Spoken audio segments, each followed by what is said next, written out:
Assalamualaikum warahmatullahi taala wabarakatuh dan salam sejahtera. Bertemu kita sekali lagi di channel ini yang membicarakan tentang pembelajaran aktif, pembelajaran dalam talian serta berkongsi pengalaman sebagai edituber di Malaysia.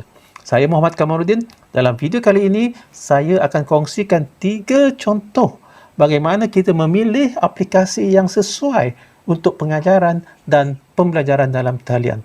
Saksikanlah.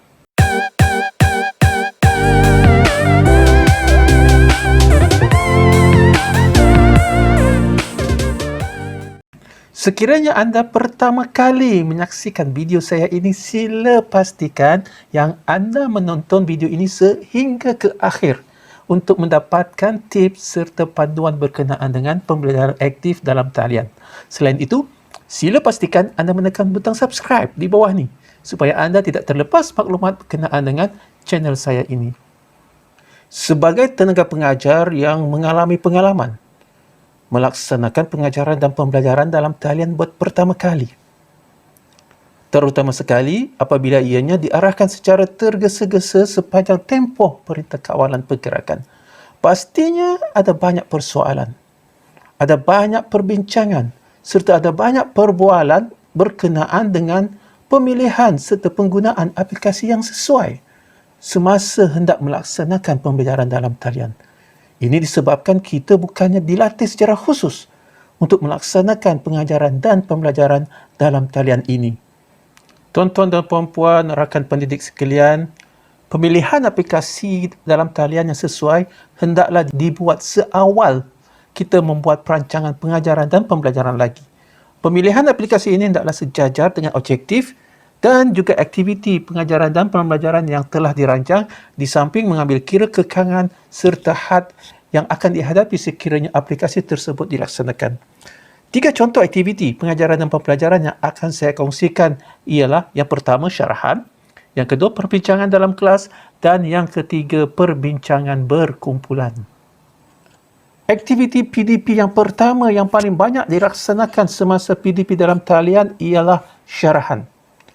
Dalam keadaan biasa pun, iaitu semasa sebelum pandemik COVID-19 berlaku, syarahan juga merupakan aktiviti PDP yang paling digemari oleh semua rakan pendidik.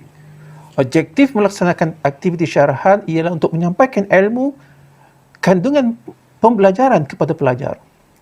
Semasa bersemuka, kita biasa menggunakan alat bantu mengajar seperti Microsoft PowerPoint dalam membantu penyampaian kandungan pembelajaran yang telah kita rancang. Untuk menjadikan aktiviti syarahan dalam talian ini serupa seperti mana kita melaksanakannya secara bersemuka, ada beberapa aplikasi yang sesuai seperti Zoom, Webex, Google Meet, Microsoft Teams dan seumpamanya, yang mana kita boleh menggunakan Microsoft PowerPoint semasa melaksanakan ataupun semasa menggunakan aplikasi ini. Selain itu, objektifnya adalah untuk menyampaikan kandungan pembelajaran. Walau bagaimanapun, aplikasi-aplikasi seperti ini amat memerlukan kadar penggunaan data internet yang cukup tinggi beserta kemudahan internet yang cukup laju yang semestinya menghadkan keberkesanan penggunaan aktiviti syarahan dalam talian ini.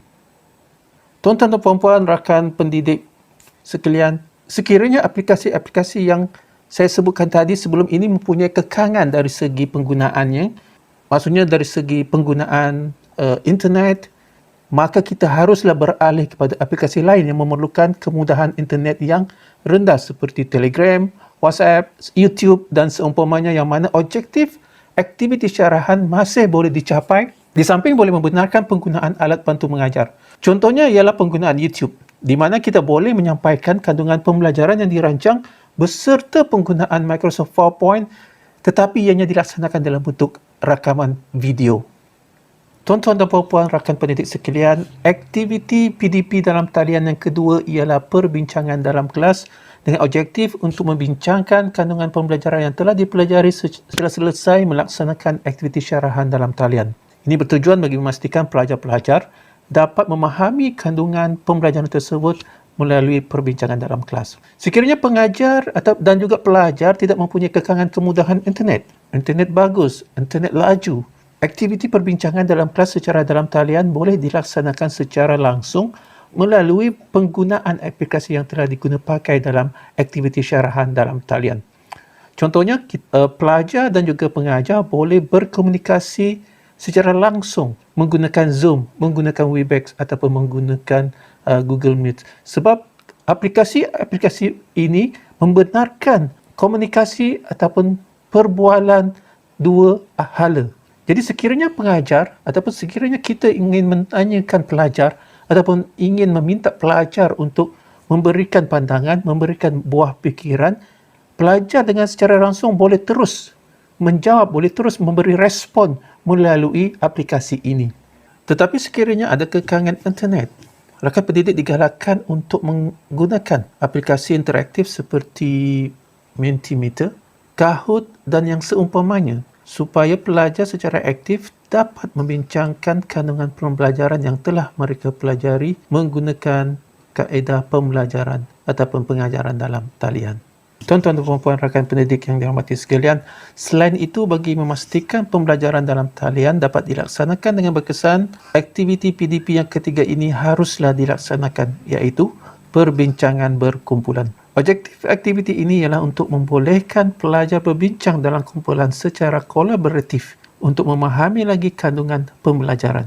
Bagi memastikan aktiviti ini dapat dilaksanakan secara berkesan, bagi kes yang mana pengajar dan pelajar mempunyai kemudahan internet yang baik, fungsi breakout rooms yang ada dalam aplikasi seperti Zoom, Webex, Google Meet, Microsoft Teams dan seumpamanya bolehlah diguna pakai. Bagi kes pengajar dan pelajar yang mempunyai masalah kemudahan internet, aplikasi kolaboratif dalam talian seperti Google Jamboard, Padlet dan seumpamanya dapat membantu mencapai objektif aktiviti ini. Akhir kata, pemilihan aplikasi dalam talian hendaklah disesuaikan dengan objektif dan aktiviti pengajaran dan pembelajaran dalam talian seawal proses perancangan lagi bagi memastikan keberkesanan PDP dalam talian dapat dicapai dengan jayanya. Semoga perkongsian ini dapat membantu kita warga pendidik dalam membantu membentuk kemenjadian pelajar untuk menjadi pelajar yang seimbang dari segi jasmani, emosi, rohani dan intelektual. Semoga kita bertemu di video yang akan datang. Saya Muhammad Kamarudin.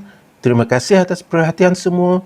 Mohon like dan subscribe channel ini supaya anda tidak ketinggalan mengikuti perkongsian terkini berkenaan dengan pembelajaran aktif dalam talian.